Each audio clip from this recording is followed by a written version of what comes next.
Peraí, não começou ainda não. Começou. Bom, já início aqui da gravação, né, por questões aí jurídicas, já deixar claro aí que eu estou gravando a reunião, tá? Então, nossa aula aqui está sendo gravada a partir de agora. Eu não consigo ver o chat aqui durante a apresentação da aula, então, qualquer coisa que vocês quiserem aí, em termos de fazer pergunta ou falar algum problema de conexão, ideal é que vocês, de fato, aí, liguem o microfone e alguém fale, tá? Porque eu vou estar olhando só. Infelizmente, o Google Meet não permite você olhar as duas coisas ao mesmo tempo, né?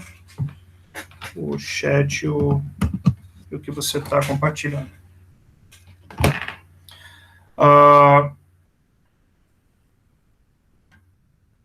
Tá aparecendo aí para todo mundo, direitinho? Sim, tá sim. Ok, então vamos lá, tá? Muito bem, pessoal. O que nós vamos estudar, então, nesse primeiro momento, né? Diz respeito, então, sobre as origens aí da macroeconomia que nós estamos estudando, né? Da macro. Então, já fiz uns recortes do livro aqui, para essa primeira aula, né? Não é algo muito comum que eu costumo fazer, mas, pelo menos para esse início aqui, que é um pouco mais teórico, né? Que é um pouco mais de informação, menos análise gráfica e mais informação, é importante aqui deixar uns recortes aqui para deixar mais claro aqui para vocês aonde que eu estou no livro. Então, eu estou no primeiro parágrafo aí do livro, tá? Se você abrir o teu livro aí, você vai ver que eu estou no primeiro parágrafo do capítulo 3, tá bom? Eu estou começando aí no capítulo 3, né? Vai anotando as coisas aí para você não se perder. Capítulo 1 e 2, ele trata da parte de contabilidade nacional, que vocês provavelmente viram aí já na parte aí de introdução à economia, tá? Bom, então, a macroeconomia, de onde que ela vem, né? Onde que ela começa a história da macroeconomia? A macroeconomia, ela começa, então, na década de 30, principalmente em decorrência da crise de 1929, a famosa crise de 1929, né? Até então, né? O livro, assim, principal, né? O livro que deu, então, essa iniciação aos estudos da macroeconomia, né, que também recebe o nome de teoria sobre ciclos de negócio, ele tem relação direta com o nosso caro John Maynard Keynes, né, o Keynes, que publicou o livro, em 1932, a Teoria Geral do Emprego do Juro da Moeda, né, tradicionalmente é chamado por nós por teoria geral. Então, a gente sempre se refere teoria geral, e esse livro, ele é publicado justamente no período aqui em que a crise de 29, ela estava extremamente forte, né, nos Estados Unidos. Então, período, primeira grande crise mundial do capitalismo, né, o desemprego nos Estados Unidos e nos países europeus extremamente forte, né, muito grande, e o Keynes, ele lança, né, esse livro, ele publica esse livro, Teoria Geral, né, e esse período aqui, ele vai ser denominado, então, de Revolução Keynesiana, tá? Provavelmente, alguma disciplina aí, né, você tem várias disciplinas que fazem menção a Keynes, economia política, a própria Macro 4 depois vai se debruçar, estudar bastante a obra do Keynes. Então, se você ter acesso ao livro do Keynes, se você puder comprar o livro do Keynes e ter, geralmente pessoas acadêmicas ligadas à área da economia têm esse livro, né? É um livro que você compra muito baratinho aí nos sebos. Você vai ver que logo nos primeiros capítulos, se eu não me engano, logo ali no capítulo 3, ele vai fazer referência aquilo que está, né, digamos assim, como posto, como pensamento sobre economia, até aquele presente momento que ele publica o livro, ele vai se referir a como economia clássica, tá bom? Então, o que significa essa referência à economia clássica, né? Então, aqui, Keynes usou o termo clássico para se referir a praticamente todos os economistas que haviam escrito sobre questões macroeconômicas antes de 1936. Eu falei 32, gente, mas é 36, tá? Teoria geral de 36, não de 32. Perdão. Né? Recortando aqui no livro, né?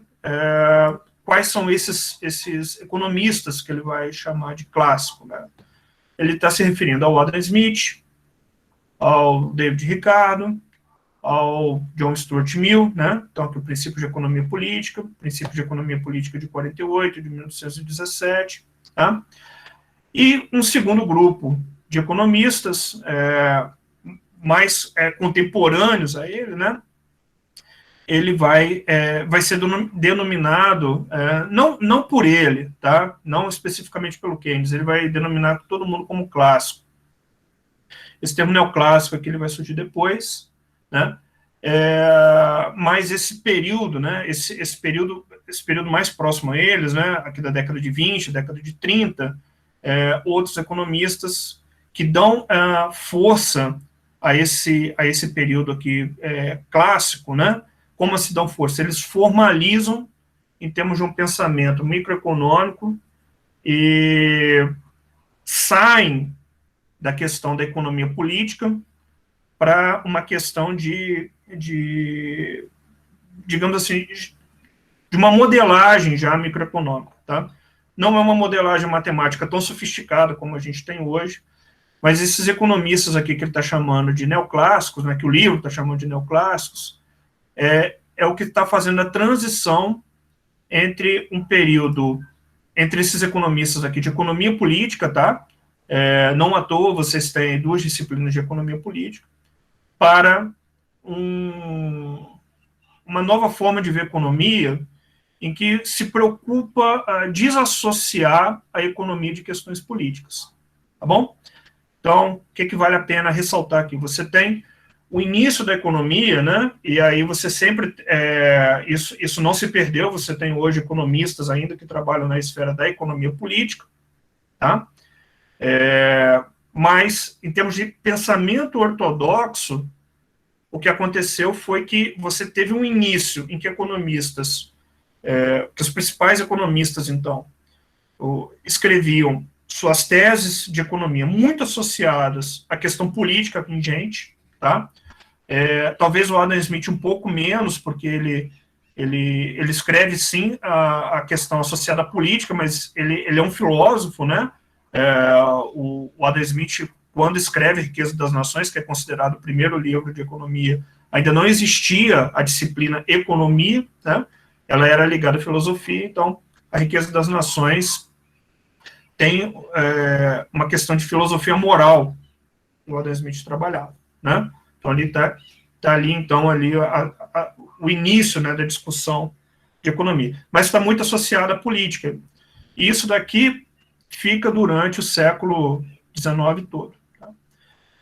Já ali no século XX, né, você já começa um período de transição em que você desassocia a economia da questão política e começa a associar a economia, sobretudo, a questões de comportamento, né? Então, o indivíduo maximizador, vou tomar uma água.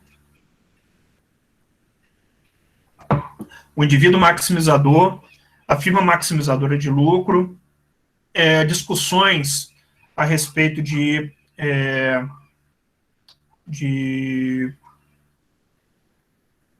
equilíbrios parciais ou equilíbrios gerais, tá? Isso tudo toma formato aqui no século XX, aqui, nos anos 20 e 30, tá? O Marshall, ele foi professor do Keynes, tá? Então, Keynes, ele foi discípulo, né? O Keynes foi discípulo do Marshall, que trabalhava a questão do equilíbrio parcial, tá? Equilíbrio de mercados. Isso depois vai aparecer novamente quando a gente for estudar a questão do produto e do emprego no pensamento clássico, tá? Bom, por que é importante, então, essas referências, né, que eu fiz? É importante porque, dentro desse pensamento clássico, tá, algumas questões, elas emergiram. Então, que, no decorrer da história, se tornaram, então, a ortodoxia. Que questões essas que foram emergindo, tá? Dentre essas questões que foram emergindo, talvez a principal delas no pensamento clássico diz respeito à lei de Sé. Tá? É importante eu falar isso com vocês. Vocês já ouviram falar da lei de Sé alguma vez? É a primeira vez que vocês ouvem falar. S-A-Y, lei de Jean-Baptiste Sé. Por favor, alguém escreva não ou sim aí no chat para mim. Só para eu ter uma ideia. Não, né? Alguém ouviu falar?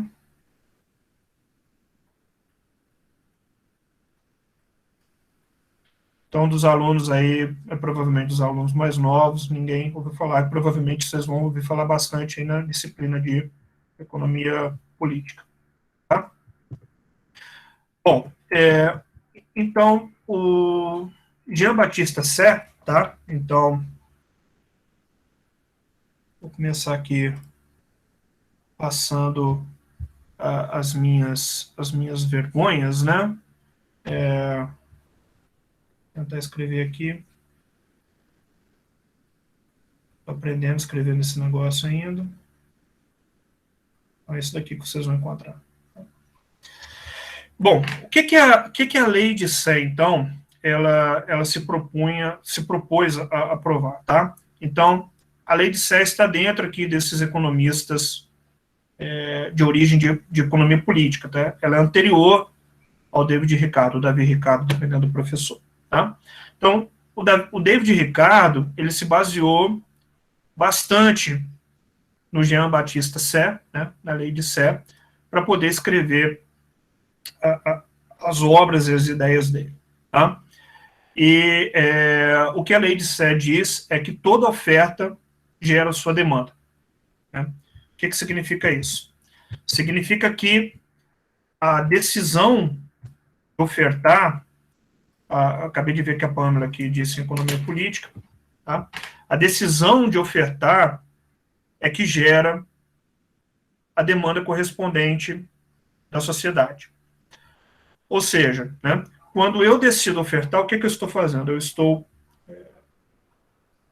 fazendo um investimento, eu estou construindo um local para minha produção. Ao tomar essa decisão, eu preciso de pessoas que vão trabalhar nesse local, tá? Depois, ao eu tomar minha decisão de produção, eu devo comprar insumos, né? Então, eu estou utilizando do meu dinheiro que eu tenho, né? Nesse caso aí, se eu estou no início do meu período de produção poupado, né, para poder comprar esses insumos, eu contrato pessoas para trabalhar para mim e eu tenho que pagar salários para essas pessoas. Então, na ideia do Sé, tudo se inicia a partir da decisão de produção. Tá? Então, essa que é a lei de Sé. A oferta gera a sua demanda. Então, no momento que eu tomo minha decisão de ofertar, eu vou ter consumo, investimento, eu vou pagar tributos ao governo, isso vai possibilitar que o governo realize os seus gastos, certo? Eu vou poder exportar. Então, tudo depende de uma decisão de produção. Tá? É claro que isso tudo que eu estou falando, que eu estou chamando de clássico, não foi um cara só que decidiu, foi o que foi emergindo a partir de vários economistas dessa época, tá? Desse momento da história. Bom, é por aí que a teoria geral do Keynes começa. Tá bom? É por aí que ela começa.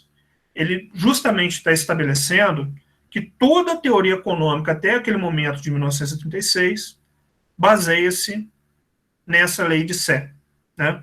Muito divulgada e muito defendida pelo David Ricardo. Poucas pessoas questionaram isso, tá? E aí o próprio Keynes vai fazer referência a essas pessoas. Ele vai citar o nosso caro Malthus, né? O bispo Malthus, aquele que, que falou que os alimentos crescem em progressão aritmética, a população cresce numa progressão geométrica, né? E ele vai falar do Marx, né?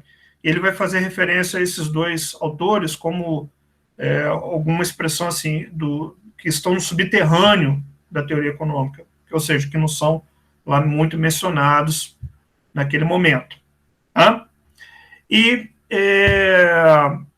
ou seja, ele começa o livro dele da teoria geral já fazendo essa menção que pouquíssimas pessoas tiveram a coragem de questionar a lei de Sé dentro do ambiente da teoria econômica ortodoxa, né, que ele está se referindo como clássica na teoria geral. Tá certo? O Malthus, ele tenta... o Malthus, ele é contemporâneo ao Ricardo, e ambos, eles são amigos, pelo que consta, e eles têm esse debate, e o Malthus, ele questionava, né, se você não poderia ter um problema de superprodução, como é que é isso que sempre teria uma demanda associada à produção, e consta que o Davi Ricardo, ele meio que, nesses debates, ele meio que explicava para o Malthus, né, por meio da lei de Sé, que isso nunca aconteceria, um problema de crise de superprodução, porque toda a demanda, ela estaria diretamente associada a essa produção que estava sendo realizada. Tá certo? Então, é por aí que começa a história que a gente está estabelecendo aqui. Dúvidas até aí, pessoal? Alguém quiser ligar o microfone e falar alguma coisa, fica à vontade.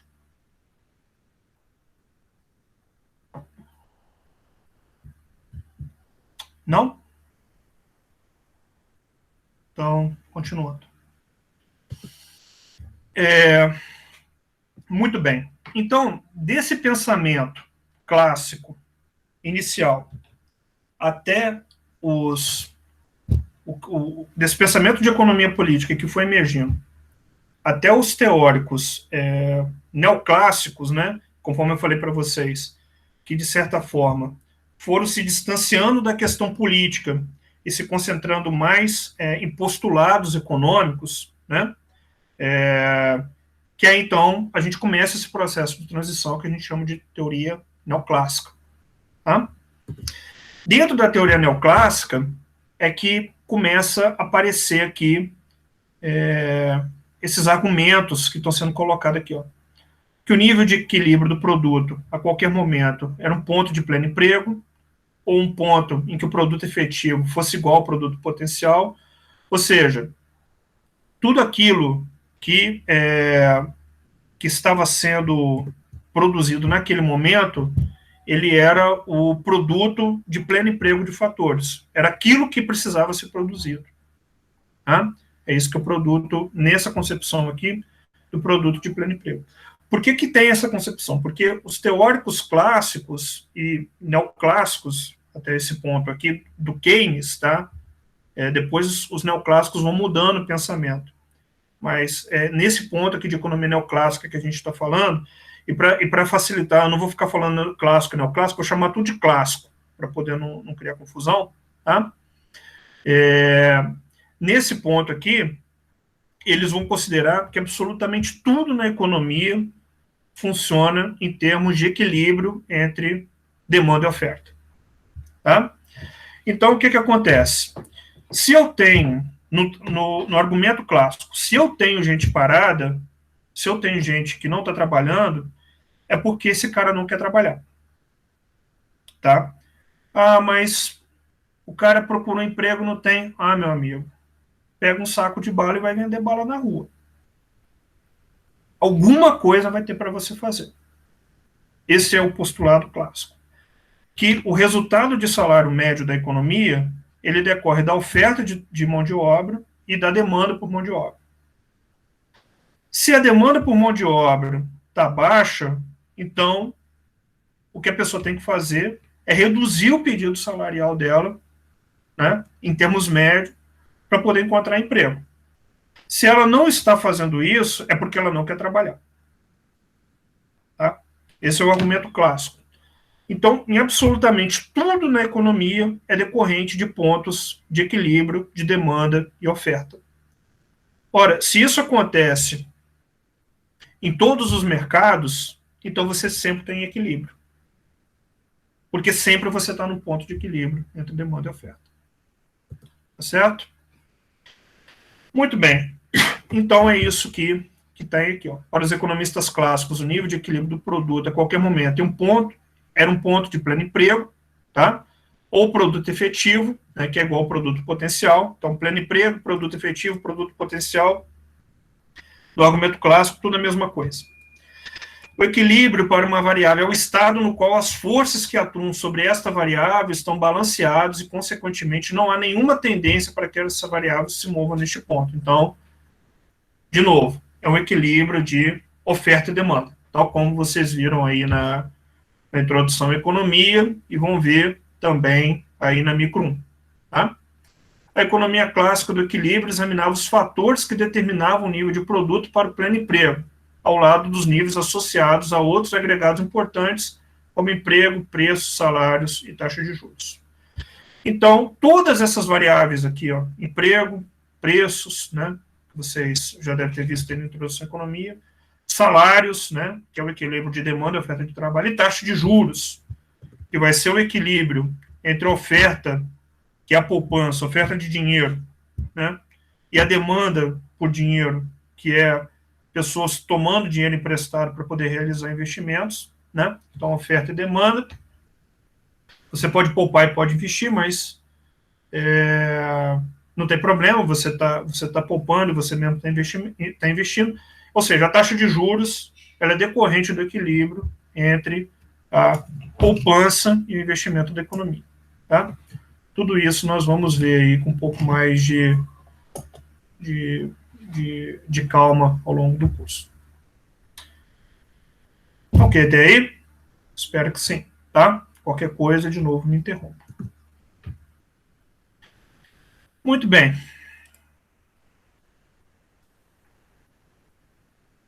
Bom, de onde veio essa revolução clássica, então, tá? Da onde que essa questão clássica aqui surgiu?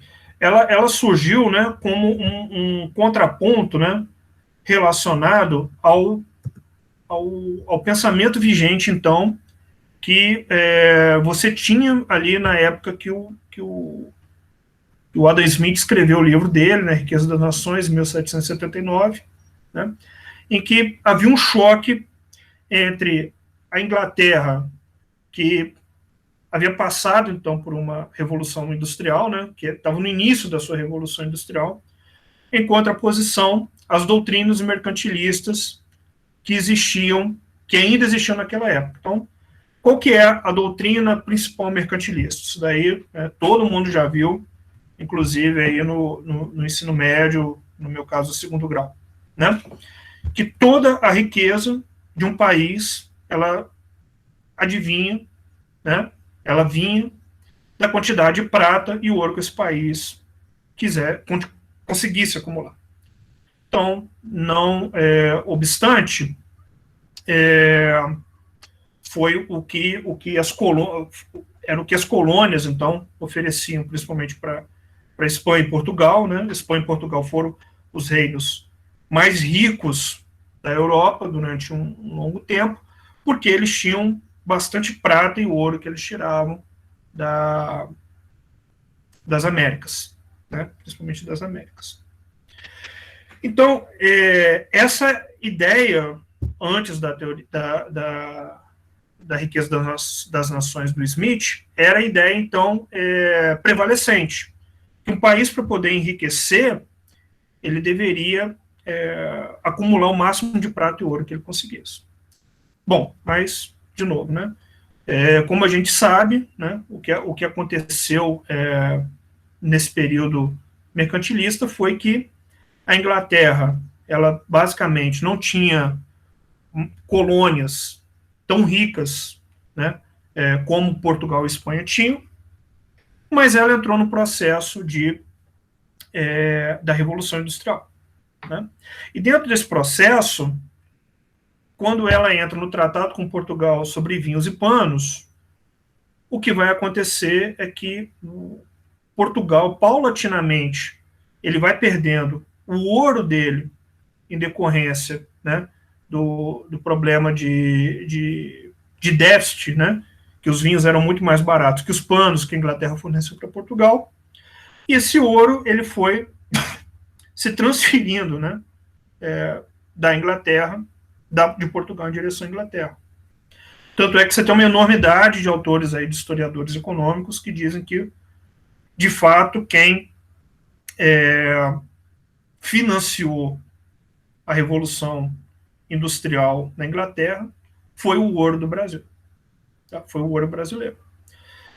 Então, por quê? Porque o ouro brasileiro ele foi sendo utilizado para poder financiar esse processo de revolução tecnológica extremamente inicial no começo, né, que a Inglaterra foi passando. Então, nesse ponto, o que esses economistas clássicos eles passam a observar? Que não é de fato o acúmulo de ouro e prata é que vai te tornar um país rico. O que te vai tornar um país rico é a sua capacidade de produção, ser produtivo, de fazer coisas lucrativas e que você consiga vender isso para outros países. Bom, daí vai decorrer uma série de teorias, né, sobre especialização internacional, coisas que vocês provavelmente vão ver em economia internacional quando chegar o momento. Mas o fato é que esse pensamento clássico ele se origina então desse embate contra então os defensores então da doutrina mercantilista, que era uma doutrina de exploração e de acúmulo de metais preciosos. Tá? Bom, aí aqui já fica bem claro, né? A economia clássica enfatizava o papel de fatores real em oposição a fatores monetários na determinação do produto e do emprego. E a moeda, ela só tinha o papel na economia como meio de troca. Ou seja, o fato de você acumular muita moeda e muita prata, isso aí não vai determinar que você seja um país rico. O que vai determinar que você seja um país rico é a sua capacidade produtiva. E a moeda, ela apenas facilita as trocas. Então, se você tem muito ouro, né, você pode realizar trocas com mais velocidade. Tá? A economia clássica enfatizava as tendências de autoajuste da economia, né, coisa que nós já batemos ali atrás, né? Políticas governamentais para assegurar uma demanda adequada pelo produto eram consideradas desnecessárias e, de modo geral, prejudiciais. Ou seja, você não precisa se preocupar com as questões relacionadas à quantidade de investimentos, né, ou de consumo por parte aí da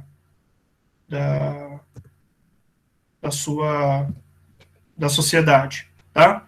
Você só se preocupa com a capacidade tecnológica que você vai conseguir desenvolver ao longo do tempo. Tá? Bom, aqui eu fiz alguns recortes aqui do livro, né? Isso daqui está o que eu havia falado, né? A adesão ao metalismo, ela fazia, a ideia, né, era que você tinha que acumular ouro e prata através do comércio exterior, né, além da exploração de colônias. Então, o que acontecia era que dentro dessa ideia de acumular ouro e prata, né, você acabava tomando medidas, né, que favorecessem sempre a sede, né, em detrimento do desenvolvimento da colônia. Então, a questão principal era o saldo comercial, né? o que os países, né, colonialistas naquele momento, tudo que eles faziam era sempre tentar criar um saldo comercial positivo em relação ao país que tinha suas colônias, e as colônias sempre arcavam aí com prejuízos, né? A ideia, então, é você acumular o máximo de ouro e prata possível, tá? Bom, supõe-se que a ação do Estado fosse necessária para fazer com que o sistema capitalista em desenvolvimento agisse de acordo com seus interesses. Para servir os objetivos do metalismo, o comércio exterior era cuidadosamente regulado e as exportações de metais preciosos eram, em muitos lugares, proibidas. O emprego da ação estatal era defendido no âmbito mais amplo para desenvolver a indústria doméstica, reduzir o consumo de bens exportados, desenvolver os recursos naturais humanos. Bom, e aqui também ninguém aqui é inocente, né? Tem que lembrar também que a Inglaterra, ela tinha poucas colônias em relação a Portugal e Espanha, né? E ela passou pelo processo de revolução industrial. Então, assim, não é muito por acaso que o Adam Smith, que o liberalismo ele nasça dentro da Inglaterra, né? Porque era de fato extremamente interessante para a Inglaterra que você não tivesse tantas barreiras comerciais, uma vez que eles relativamente tinham colônias, obviamente, tinham bastante colônias na África, mas que, em relação a outros países que tinham acumulado mais ouro e prata, era extremamente interessante para a Inglaterra que as doutrinas liberais elas fossem tomando força, né? E passasse a ser um pensamento homogêneo naquele momento. E o que de fato aconteceu, né? Sobretudo que no decorrer dos séculos que a prata e o ouro foram ficando escassos na América, Portugal e Espanha foram entrando no processo de recessão econômica, né?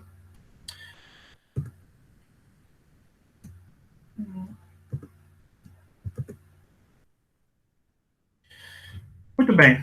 Aí, em contraste com os mercantilistas, os economistas clássicos enfatizavam a importância dos fatores reais, né?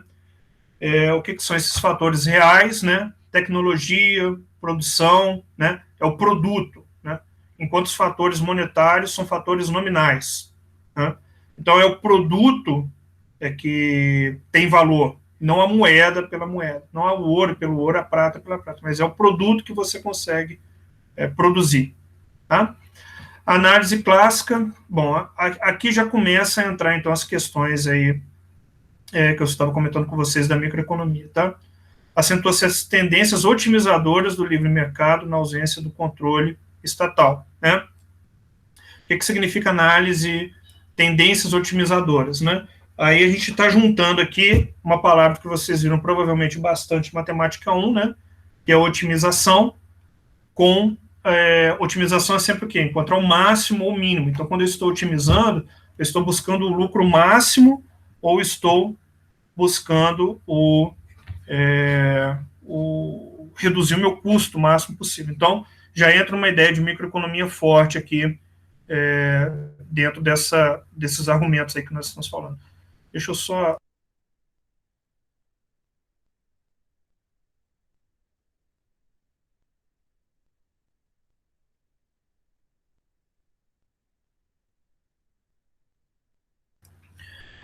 Até aí, tudo bem, pessoal?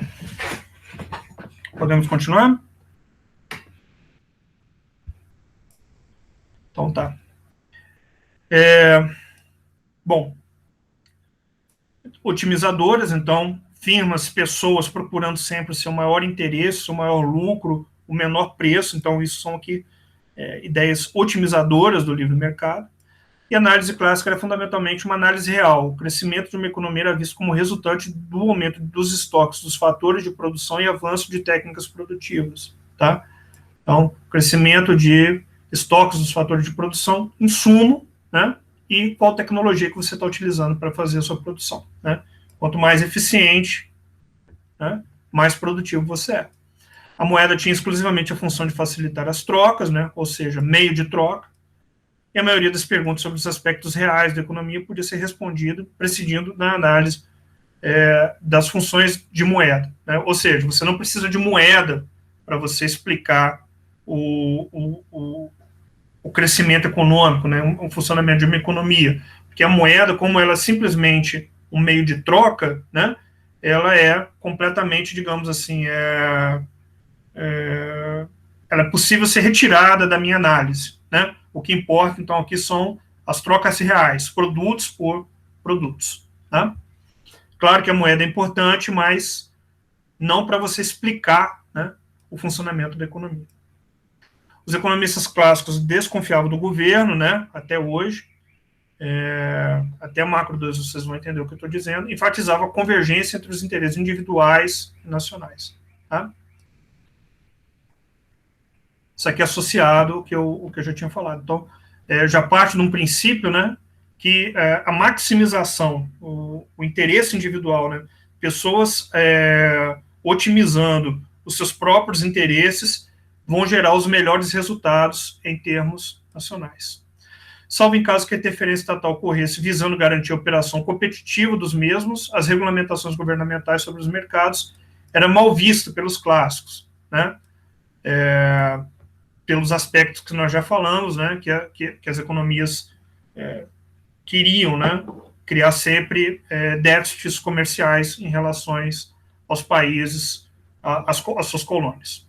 Esses dois aspectos na economia clássica, a ênfase em fatores reais, a certeza da eficácia do mecanismo de livre mercado, ou seja, demanda e oferta na veia, tá? Sempre demanda e oferta, desenvolve-se como base em controvérsias sobre questões de longo prazo do interesse sobre os determinantes do desenvolvimento econômico a longo prazo. As posições clássicas sobre problemas de longo prazo, contudo, eram fundamentais na formação das opiniões acerca de curto prazo. Né? O que significa isso? Né? A questão do longo prazo, dentro do arcabouço clássico, ela sempre está, digamos assim,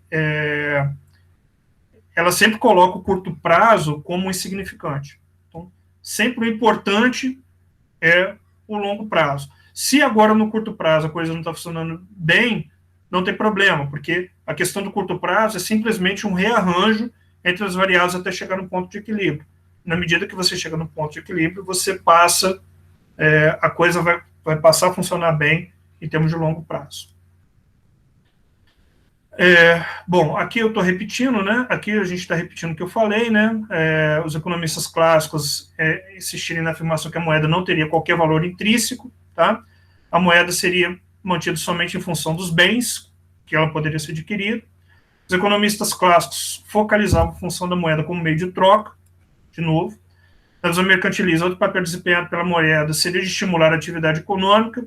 A curto prazo, alegavam muitos mercantilistas, um aumento na quantidade de moeda provocaria um incremento na demanda por bens e serviços, alavancando a produção e emprego.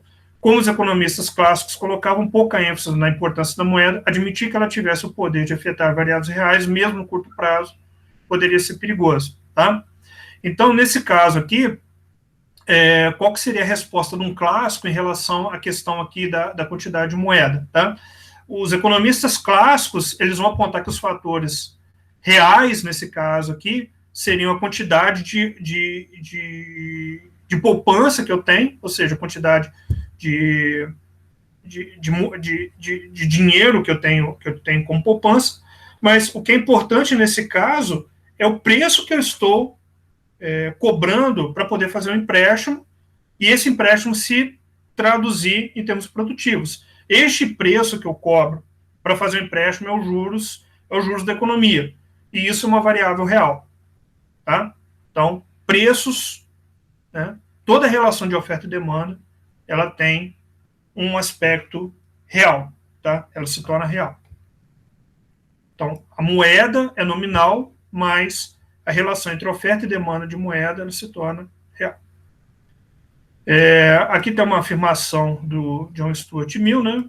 Por oposição a esses palpáveis absurdos, que se refere ao mercantilismo, ficou estabelecido de forma triunfante pelos economistas políticos, né? Ainda tem o John Stuart Mill, ele está ainda naquele período da economia política que o consumo nunca precisa ser encorajado, nunca precisa de encorajamento.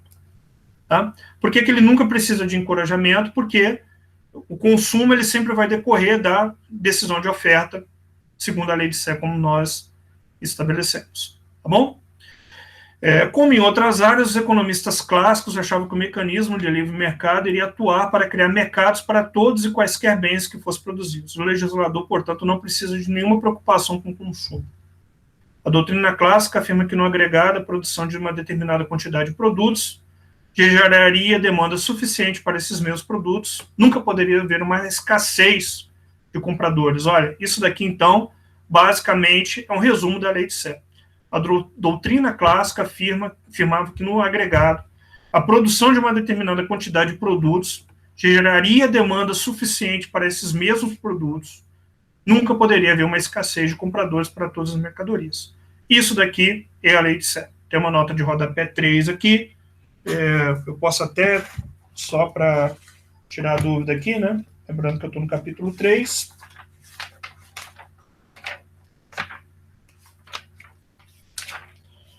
E essa nota de rodapé 3, ela faz referência ao próprio Stuart Mill, tá?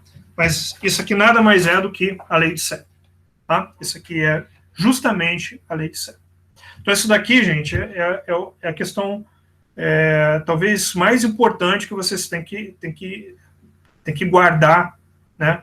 Porque esse aqui justamente é o ataque que vai acontecer em relação ao Keynes, a essa teoria clássica. Tá? Então, se vocês, toda vez que vocês pegarem uma tese, uma dissertação keynesiana para poder ler, vocês vão verificar que ela, principalmente as dissertações que vocês encontraram na UFRJ, né, que eu já pesquisei, já li bastante, sempre as teses keynesianas, né, que atualmente tem como referência, se chama pós-keynesiana, eu vou explicar para vocês no decorrer do curso porque essa distinção de keynesianos, pós-keynesianos, também tem os novos keynesianos, vai ficar claro para vocês.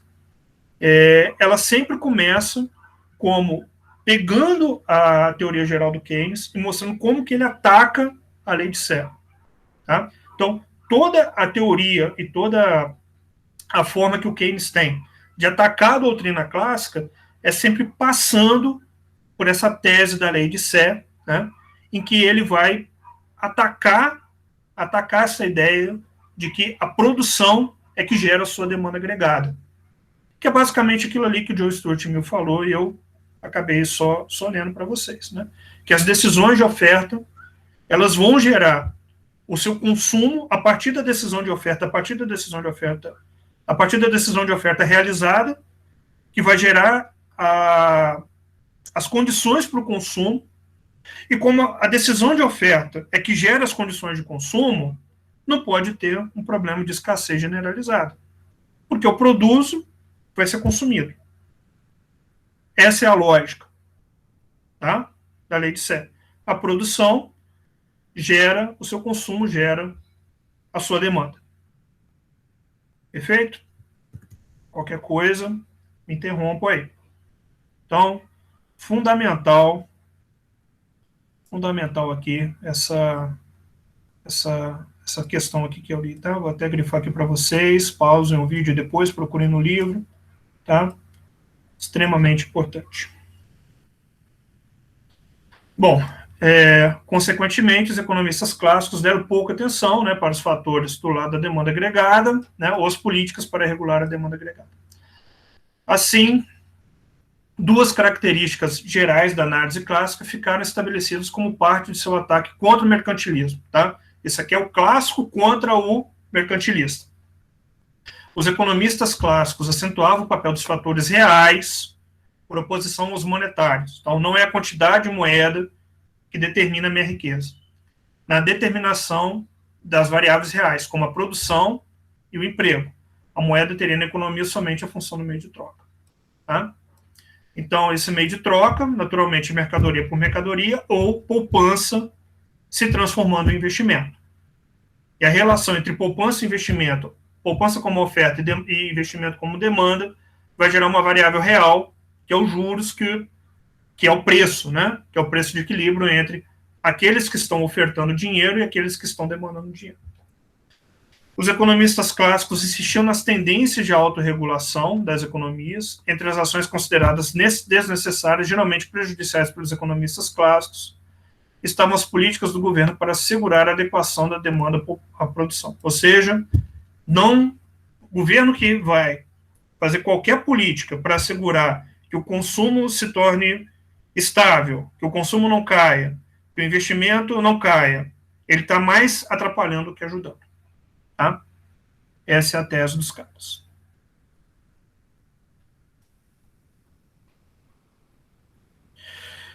Muito bem, pessoal. Termino, então, hoje por aqui. Tá? Isso foi apenas uma introdução. E, a partir da próxima aula, a gente começa a aprofundar mais um pouco aí nas questões de produção e moeda que eles estavam...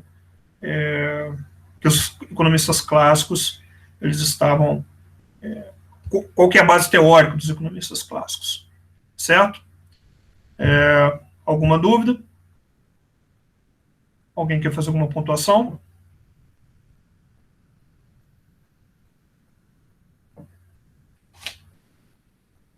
Não, professor. Beleza, então eu vou interromper aqui a gravação, tá? Interrompendo.